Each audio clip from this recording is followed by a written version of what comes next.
and we're back with Home, a unique horror adventure. Last time we were going through the factory and I missed some stuff because I went through the wrong door.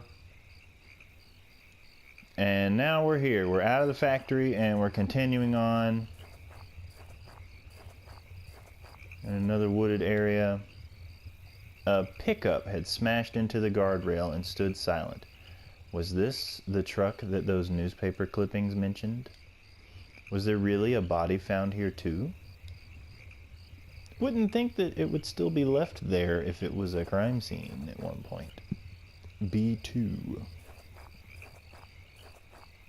Or is that 29 upside down? Or 59? Whatever. Let's get out of here.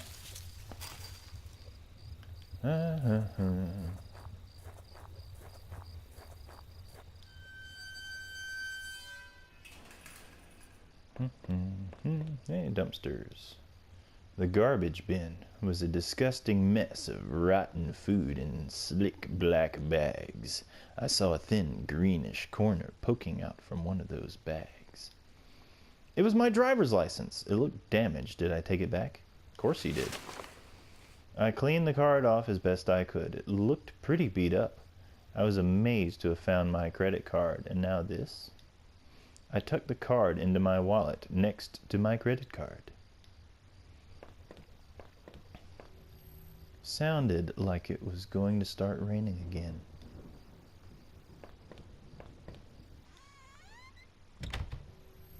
I had entered Norman's place. This was the back of the store that he ran. It was oddly quiet, except for the faint sound of a television.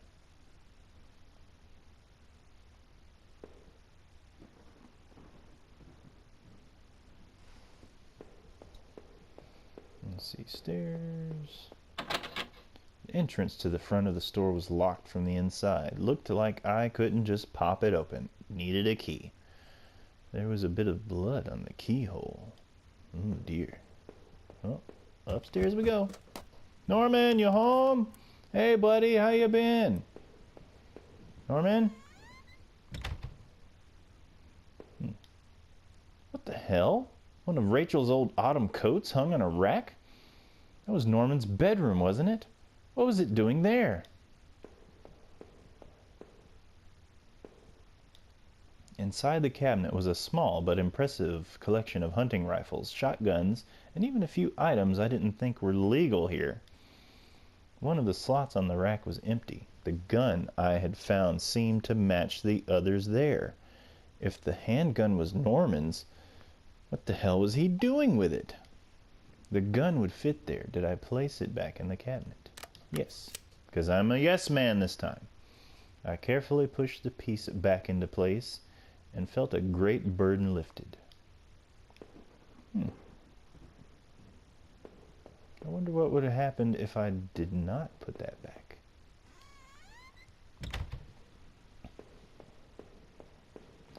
We'll have to do that on another plate. Ooh. Tomato soup.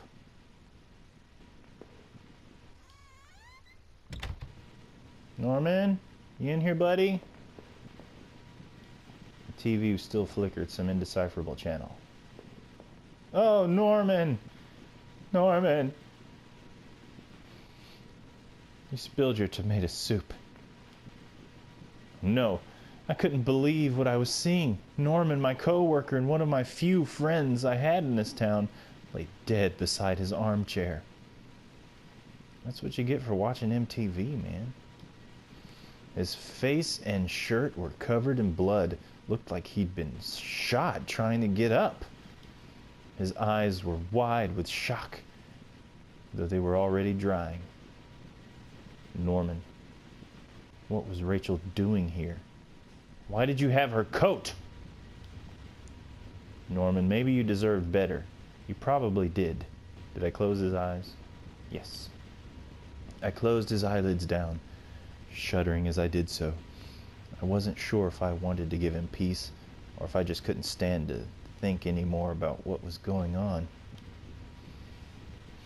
All right. When I was playing the first time, I had a few ideas of what was going on, and I wound up being right, but I'm not sure if that was just because of my choices that I had made, if maybe the ending's different. So this time I kind of want to see what happens. I've been saying yes to everything. I've been trying to find everything, but I missed that one room in the power station, or whatever it was, the old factory. Really kicking myself about that, but I'll just have to do that in another playthrough.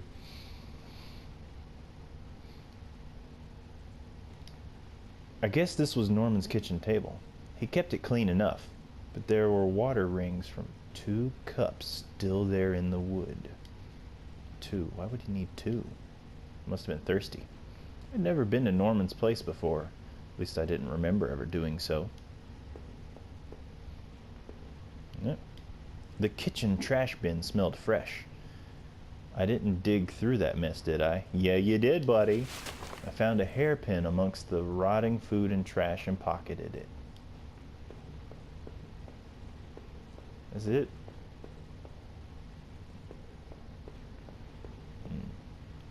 Anything else in the trash?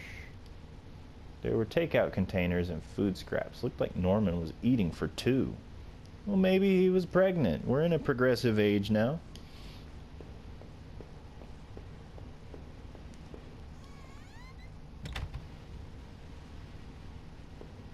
I mean, you know, Rachel's coat being over here wasn't suspicious at all. And having 2 rings on the table and take out from more than one. Ooh, what's this?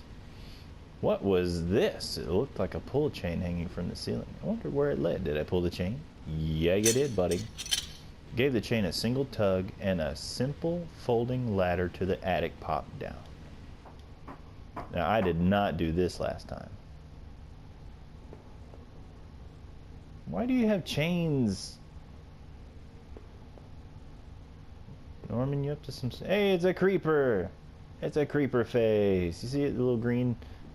There's clothes and pages. And is there anything up here I can interact with? A box! Snakey, you're back!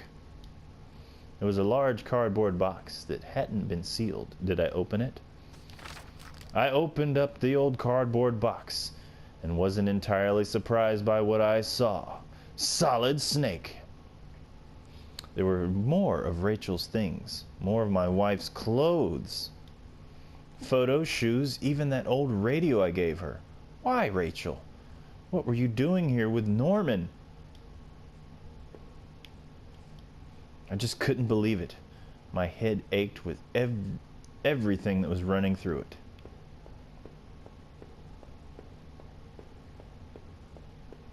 It doesn't explain these chains. The torture chains.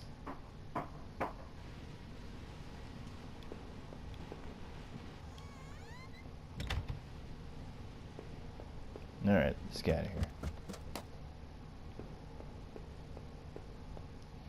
I used the hairpin to pick the lock.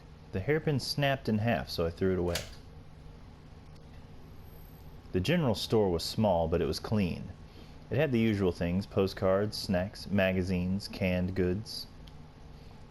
I never went there much. Rachel usually stopped by after work if we needed anything. I saw where that led ya. The register was mostly empty, and a fat stack of travel magazines sat beside it. I wondered if someone had robbed the place before killing Norman upstairs.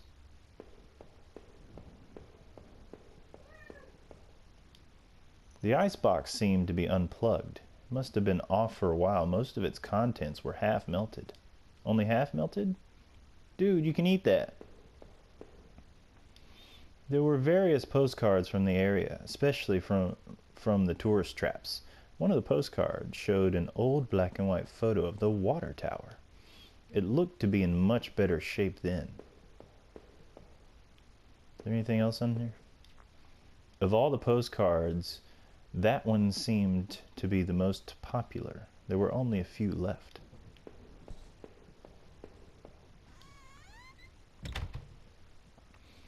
It had been weeks since I'd last seen Norman, and finding him that way still left me cold.